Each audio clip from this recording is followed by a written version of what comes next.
মধ্যে পড়ে কাঁদতে থাকবে, ইয়া রব হাবলি উম্মতি, আল্লাহ আমার উম্মত গুনাহগার, আমার উম্মত গুনাহগার, আমার উম্মত গুনাহ করে ফেলছে। আল্লাহ আমার উম্মতের কি হবে? আল্লাহ আমার উম্মতের হবে কি? আল্লাহ পাক ডাক দিয়ে বলবেন, হাবিব আপনি আর সিজদায় পড়ে থাকবেন না, মাথা উঠান। আপনি কাঁদেন কেন?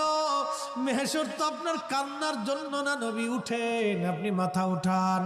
আপনার জন্য আরশে মুআল্লার ডানে একটা কুরসি পেতে রাখছি, একটা চেয়ার পেতে রাখছি, একটা আসন রাখছি। আপনি নবী সেই আসনে বসবেন। আপনি মাথা উঠান, আপনি আমার হাবিব, আপনি আমার বন্ধু, আপনি আর কাঁদবেন না। হুজুর আপনি মাথা উঠান। আল্লাহর নবী তখন বলবে, ইয়া রব হাবলি উম্মতি, আল্লাহ আমার উম্মত গুনাহ করছে। আল্লাহ ডাক দিবে, হাবিব আপনি মাথা উঠান। আপনি সর্বপ্রথম হামদের পতাকা উড়াবেন, আপনি সুপারিশের পতাকা উড়াবেন, আপনি যাকে খুশি তাকে নিয়ে জান্নাতে চলে যান।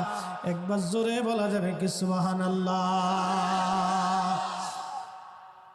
নবী আমার ডেকে বললেন, আয়েশা রে, মানুষের জীবনের কঠিন সময় যখন তার মৃত্যুর সময় এসে যায়, কঠিন মৃত্যুর দূত আসে, যখন গুনাহগার ব্যক্তি, যখন নাফরমান ব্যক্তির কাছে মৃত্যুর দূত আজরাইল আলাইহিস সালাম আসে, বিকট চেহারা নিয়ে আসে, দুর্গন্ধময় পোশাকগুলি নিয়ে আসে, দুর্গন্ধময় পোশাকগুলি নিয়ে আসে, বান্দাকে ধরতে আসে। তখন এই আত্মাটা, রুহুটা মাথার দিকে একবার দৌড়ায় যায়, হাতের কোণার দিকে দৌড়ায় আসে, পায়ের তলার দিকে দৌড়ায় যায়, সারা শরীরের ভিতরে ছটফট করতে থাকে। তখন এই মৃত্যুর যন্ত্রণা বাড়তে থাকে, এত কঠিন যন্ত্রণা তার হয়।